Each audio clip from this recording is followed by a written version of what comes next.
An arrangement of two parallel long straight wires placed perpendicular to the plane of the paper carrying the current I along the opposite direction is as shown. The magnitude of magnetic field at the point P, which lies at equal distance from the wires, is. तो यहाँ पर एक wire I current ऐसे flow कर रहा है और एक पॉइंट है जो डी डिस्टेंस पर है. तो अगर हम इसकी वजह से मैग्नेटिक फील्ड निकालें तो वो ऐसे होगी, इसके परपेंडिकुलर.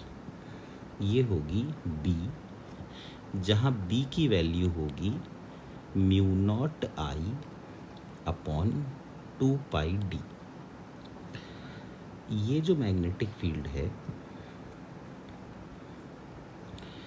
इसी तरह की एक मैग्नेटिक फील्ड, ये एक और करंट कैरिंग वायर है, इसकी वजह से भी होगी. पर ये जो मैग्नेटिक फील्ड होगी ये होगी इस तरफ.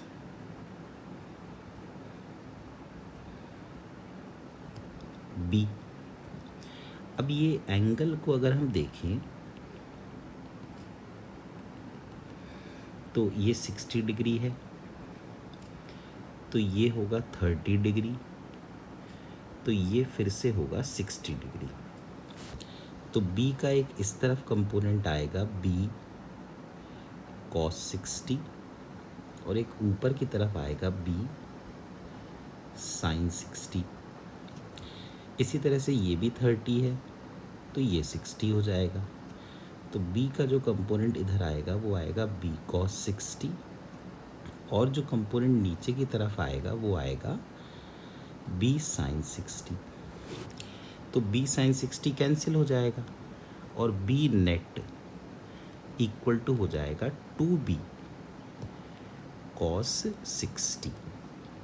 यानी कि B नेट हो गया, जो कि हॉरिजॉन्टल डायरेक्शन में है, 2B cos 60 यानी 1/2.